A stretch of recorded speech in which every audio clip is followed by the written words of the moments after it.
It's wild. Lil' Kim really tried to warn people about Diddy way back in the day, but no one listened.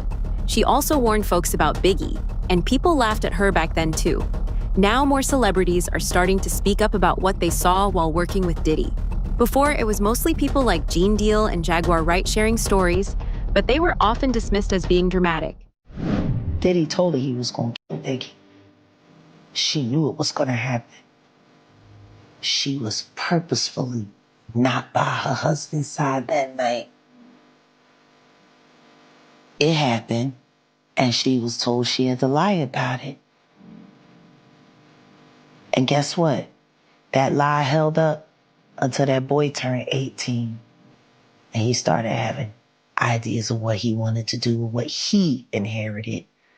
Because the paperwork was set up for Faith to not be able to receive $1 from Biggie's estate unless it was for little Christopher. And she only had one child with Christopher. The other children who required taking care of and feeding and all of that, all of them couldn't be fed off of Christopher Wallace's money. They weren't his kids. See how that works? Right. Gene Deal even claimed that Diddy brought Biggie to LA on purpose so he'd get dealt with. How you feel about the people that say Biggie was asking for him coming to LA so soon after Tupac got killed and him getting on the radio rapping Long Kiss Goodnight? Man, you would get 100 people in the room, and out of the 100 people, probably 3 would say it was all right for Big to be in LA. 97% of those people would say he had no business in LA at that time. We all knew that. Why would Puff rent studio time? Come on, man, look. You gotta look at what people do, man. You know Pac just got killed. It ain't no kind of business Big was doing. Big couldn't even walk, he couldn't run. They was pushing him around in a wheelchair, brother. Why the hell would you rent studio time at LA for him to finish your album when in fact you got your own studio, Daddy's house? Let's keep it a buck. Let's stop this bullshit, man. Let's stop doing these interviews, man, about this shit. Because people ain't getting it. He did not want the beef with the Crips. Puff ain't want the beef with the Dog Pound, Snoop them or whatever. Big started that beef. You understand what I'm saying? Puff ain't want none of that beef. So what I'm gonna do is,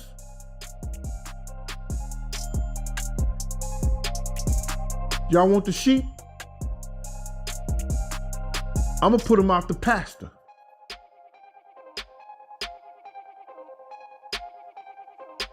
Catch them if you can.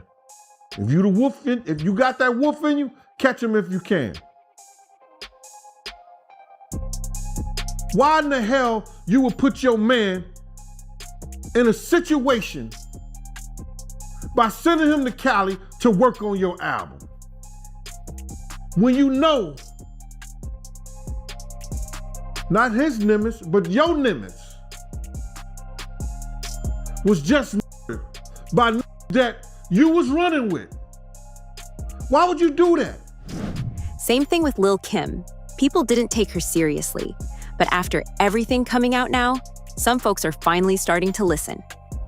Kim is more irritated with the fact that, how the situation is going down, especially what Puffy is doing. Yeah, he's darn right about that. Puffy look crazy right now. You know what I mean? That's why I said in my Baltimore show, Puffy, you should be ashamed of yourself. Because at the end of the day, if you're going to rock with anybody that hard, you should be rocking with Diddy that hard. This is 50.com. If you're going to rock with anybody that hard, you know what I mean? And you can never make another Big and Kim. That's not going to happen. It's never going to happen. Like, what? You kidding me? It's never going to happen. Like, I don't get it. But at the end of the day, Puffy is Puffy. It's all about what he can do, what he can get from people. That's it. Puffy it's all about himself a lot of times, because he never really did nothing for me. Kim and Diddy became close in the 90s after she joined the group Junior MAFIA, which was put together by the notorious B.I.G. Biggie, was actually the one who introduced Kim to Diddy. But even though Diddy was her friend and manager, he never signed her to his label, Bad Boy Records. Why? Because he didn't think she had what it took to be a star. He even told MTV that she was too pretty to be rapping, and that female rappers didn't look like her. I want to know, how'd you guys hook up? How'd you guys meet? We met through Biggie. Yeah, we met through Biggie. Mm-hmm. And it's funny because when I first met him, I thought he didn't like me because every time he saw me, he'd lick his tongue at me or he'd make a funny face. But then as the years went by, I saw how much love he had for me. So I love you, Puff, and I'm so happy for you. Now, let's talk a little bit about you. We hear all the guys screaming. I know the guys have groupies.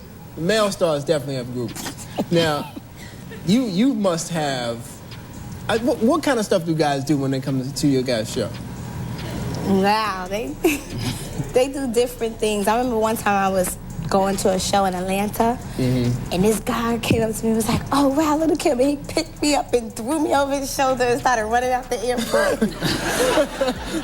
I was just really shocked. I wasn't really scared, though. I was just like, oh my God, did you see what he just did? And what happened to him? Well, no, we don't have to go there. Even after Kim's first album, Hardcore, sold over 1 million copies, Diddy still didn't sign her. He didn't believe female rappers could sell that many records. But the problems between Kim and Diddy didn't stop there. In another recording, Kim said that Diddy always did wrong by people, but managed to get away with it because of his money and power. She said he never helped her when she was going through hard times, especially when she went to prison from 2005 to 2006 for perjury. While she was locked up, she said Diddy never visited, never wrote her, and didn't even give her a phone number to reach out. Things for each other, but like I judge by what happens afterwards. When I was locked up, and here's where Puffy should feel really bad. When I was locked up, Puffy never put a $10 bill, a penny, a quarter in my commissary. He never wrote me a letter. He didn't try to come see me. None of that. I got people like Oprah. She wrote me 3 letters, right?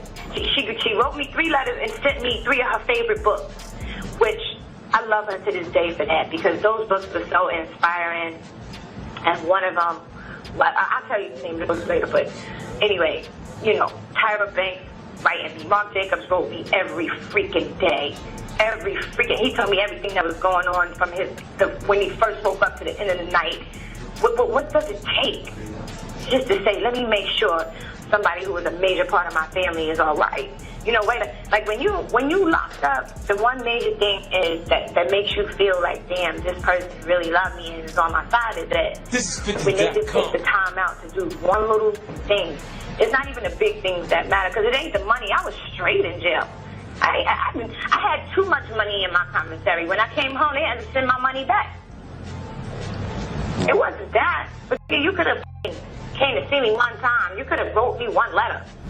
And if that wasn't enough, while Kim was in prison, Diddy started working with her music rival, Nicki Minaj. When people asked him about it, he brushed it off, saying Nicki was his artist now, and he didn't work with Kim anymore, even though he still had love for her. On top of that, Nicki even threw a jab at Kim in a song with Diddy's group Dirty Money.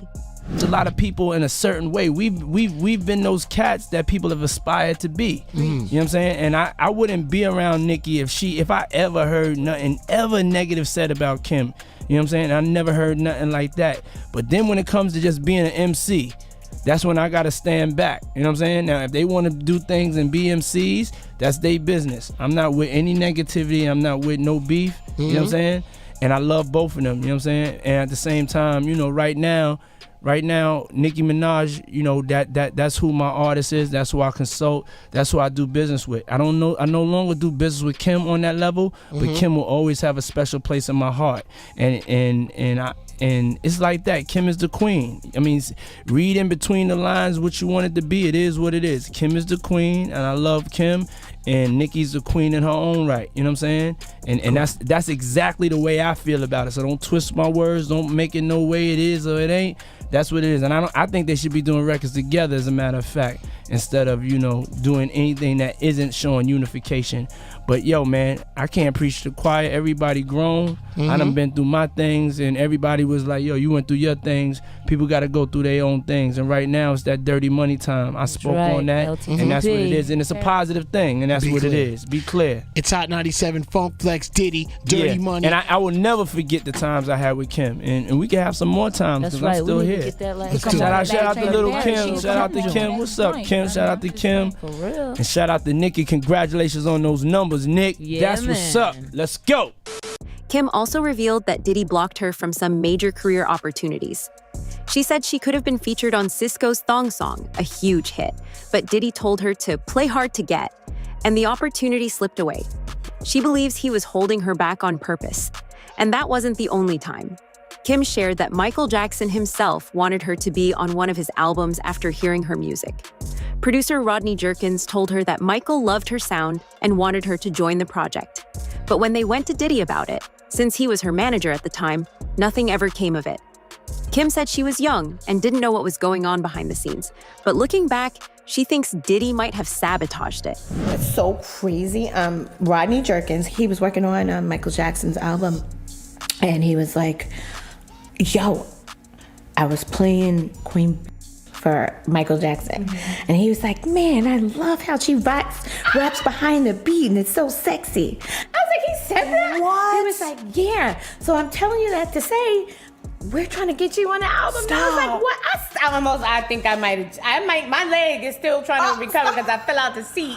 And oh my God. Yeah. You didn't get on So let me tell you what happened. Okay. Puffy was my manager at the time. Okay. And when we brought it to Puffy, Puffy was like, Puffy can be a little bit controlling because I'm like his little sister. So I don't know. I don't know if him and Rodney were going through something at the time, but it just never happened because I was a kid, so I wasn't handling my business. But I remember seeing Rodney and he going, yo, what's up? I've been calling and you don't want to be on Michael Jackson's album? I was like, what? Are you crazy? Of course I do. But I didn't know what was going on behind the scenes. So that was a missed opportunity, not due to anything I did, but like, it just, it was out of my control.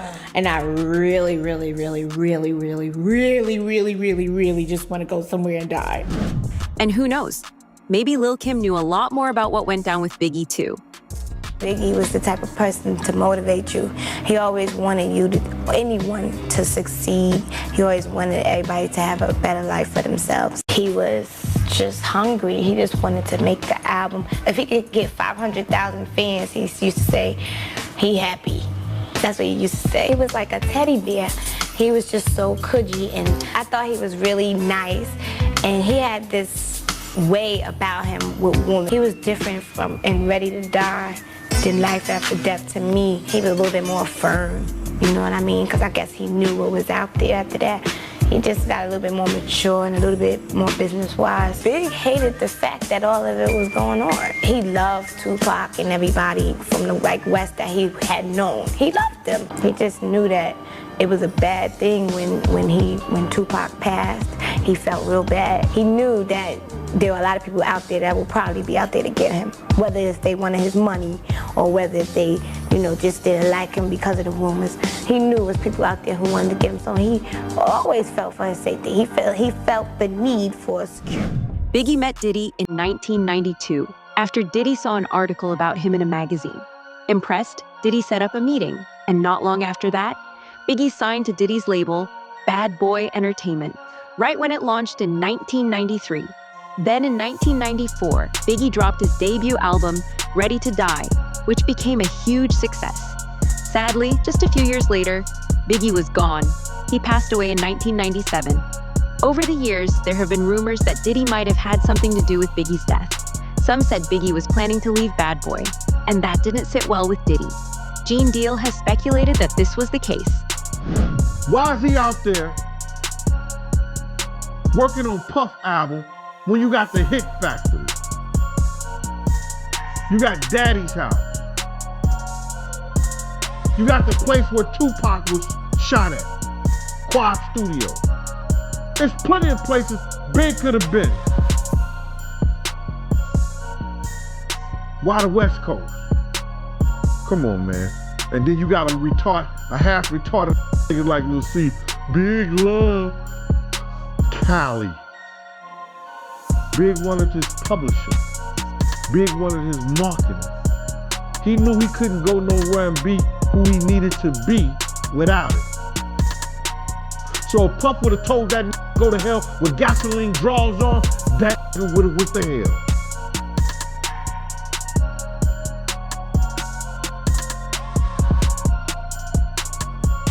All money ain't good money, brother. That's my take on it, man. I don't know if you like it or not. However, Faith Evans, Biggie's wife at the time, defended Diddy. When she was asked about the rumors, she said there was no way Diddy would have had anything to do with it. According to Faith, Diddy and Biggie had a close bond that she herself never even had with Biggie. She explained that just because people knew each other or worked together didn't mean they planned anything bad. And if she or Biggie's family ever thought Diddy had something to do with what happened, they would have taken legal action long ago. She said people had tried to convince them to sue, but they didn't believe Diddy was involved. Still, many fans didn't buy her defense. Some people believed Faith was just covering for Diddy. Back in the day, there were also rumors that Faith and Diddy were too close, and that put stress on Biggie and Diddy's relationship. Jaguar Wright actually claimed that Diddy hired Faith to get to Biggie. Diddy told her he was going to Biggie. She knew it was going to happen. She was purposefully not by her husband's side that night. It happened, and she was told she had to lie about it. And guess what?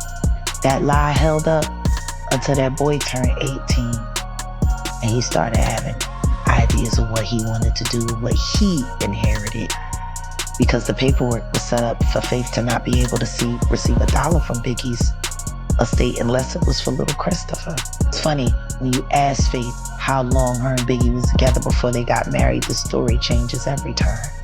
It was 10 days, it was 20 days, it was this days, it was that days. I'm not saying that she didn't develop feelings for him. I'm not saying that she didn't care about the father of her son. I'm saying she was hired for one job. Her being involved with Pac in the midst of all of that. But she didn't know Pac was Pac. I mean, come on, none of this shit makes sense. What really does make sense is that Diddy has had a long career of using, to trap niggas into making them do what he wants to do or using them to move them out the way. Struggling artists trying to make their way up, not getting the break that they needed. All of a sudden they stand next to the right guy, and then now you know that guy is dead and they're okay for life. Right. You know how many people in the business that happens to? Ask me how much different Faith life, her whole life look, career look. How does a woman with that much talent end up married to somebody like Stevie J? One of Biggie's friends, Gene Deal, said Biggie once showed him a contract for a new label he was planning. According to Gene, the deal was worth around $62 million. Biggie told him he was about to get paid and build something big, something separate from Diddy. Big had a contract, and what happened was when me and Puff rode on the plane coming back down there, Puff gave me his briefcase and everything like that. Like, yo, here, like, me carry this. I say, all right, motherfucker, I got 5 hours, 6 hours on this thing. Let me see what's in the briefcase. And I seen Big contract, and it was talking about, well, you get $250,000, you know, for signing. You're gonna get another $250,000 if the thing go gold. Then you're gonna get this much, and you're gonna get that much. And then at the end of the contract, I was skimming through it. At the end of the contract said, we're gonna discuss about you getting your publishing and your marketing back, right? So I was asking Big's questions about that because I didn't know what publishing was. I didn't know what marketing was. And Big was showing me a contract because I was saying to Big, Big was like, yo, Gene, I like you. I would take you with me, bruh, but you love that nigga too much. I said, love that nigga too much? What the fuck you mean I love a nigga too much? He said, yeah, you love him too much, bruh. I would take you with me. I said, how you gonna take me with you and you broke? He said, I'm broke. I said, yeah, you broke, man. You owe Mike Gadget $30,000 for the system and them drop boxes he put in your truck. And he was like, yo, how you know that? I said, talk and run their mouth big. Yo, he said, oh, shit. He said, but I'm about to get this money. So he showed me, I said, you about to get that money? He said, yeah, look at this. It had Charlie Baltimore, Cameron, Little C's, Little Kim, Junior Mafia, Tracy, I don't know, Tracy Murray? Tracy Lee. Tracy Lee and the commission. And I think the contract was for so many years for like 62 million, it comes out to like $62 million. And that's where things get more complicated. Gene Deal believes that Biggie was set up, that his death wasn't a drive-by. Biggie got killed, right? How often do you think about that night? Because when I talk to you, I can tell that, that night, that still get to you. And I can tell, man, that you still replay that night over and over in your head, thinking about what you could have did to avoid Biggie from getting killed.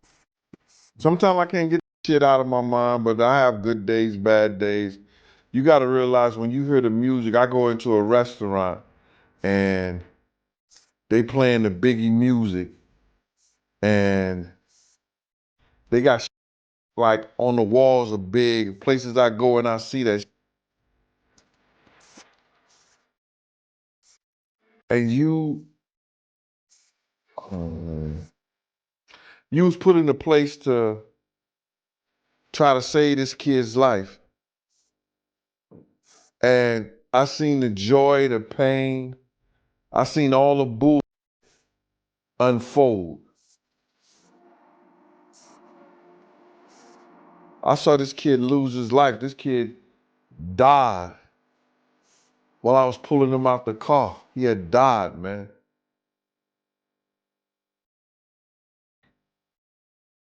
That's why I told my life story in my book.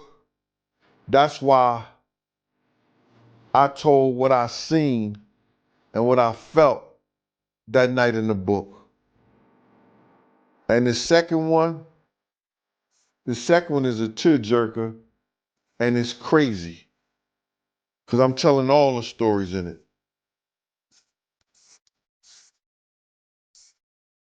So to answer your question, you have your good days, you got your bad days, bro. You was there when arguably the world's greatest rapper was murdered. I wouldn't put nobody in my shoes because I don't feel like they could handle it. If I didn't have God in my life, I didn't have people praying for me, I don't know if I could handle it. Yeah, man, I know that gotta be hard, man, seeing all these reenactments of Biggie death and seeing these reenactments and these biopics and documentaries and stuff like that. I know that gotta be hard to see, man. It just hurt because they lie too much, man. It'd be a lot of this lies the way they put it together because they listening to these white boys who wasn't even there. How the hell and I don't want to make this racial, but they take these white boys who wasn't even there and want to use the story that they want to tell, which is not the truth. Wasn't no drive-by. Car was standing there at the corner. We talk about this shit all the time, bruh. The stories they tell, it's not truthful. It's no secret that Biggie made a lot of money for Diddy. And some people believe Diddy didn't want to lose that. There are even claims that Biggie was worth more to Diddy after he passed than while he was alive. Gene Deal said someone from their own crew may have marked the car Biggie was riding in the night he died, making sure everyone knew Biggie was in that vehicle. The deal wasn't for Biggie to lead a vibe party in an SUV with the Life After Death stickers on the hubcaps. Well, I don't know if Big came over to Andre Harrell with that on his car, but Puff didn't have it on his car. You understand that? So only one that has an opportunity and only one that could have done that was somebody from the street team. Do you understand that? And they are put up to do certain things. And when I never knew it myself and I didn't know it that night, that those stickers was on the car. I didn't know that till years later. But anytime you see any kind of thing like that on a vehicle, on a street sign, on a wall, it comes from the street team. So somebody was put up to do that, but they didn't put it on Puff car. And those cars was rented. So to put those stickers on there, you'd be facing the property. You understand? Somebody gotta pay for that. So my whole thing about it is that it was somebody in our crew that wanted them to know that Big was in that vehicle. And to separate it, that's where you get there was more than one people trying to kill us. You understand? You're right. That's where you get that at, brother. That there was more than one, different people was trying to kill us. Cause somebody wanted to know, yo, if y'all gonna get big, here go the car with the stickers on it. When you go back to that night, right, when Biggie was, how does that feel when you think about it now, knowing that Biggie Killer was watching y'all that whole night, plotting on Bruh, before we left Andre Harrell's house, Puff told me I didn't have to go. Now, I went because I knew that somebody was going to die that night. Somebody was going to get shot.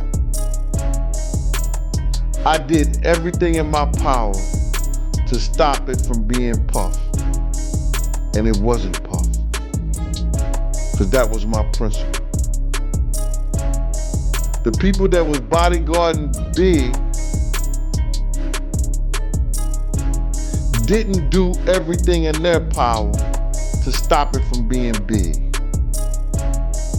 And that hurts me. Even though it wasn't my principle.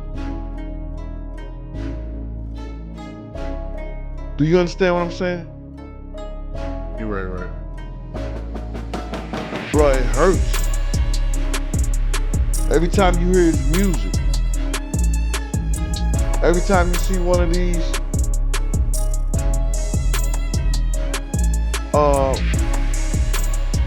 murals on the walls, now they got statues.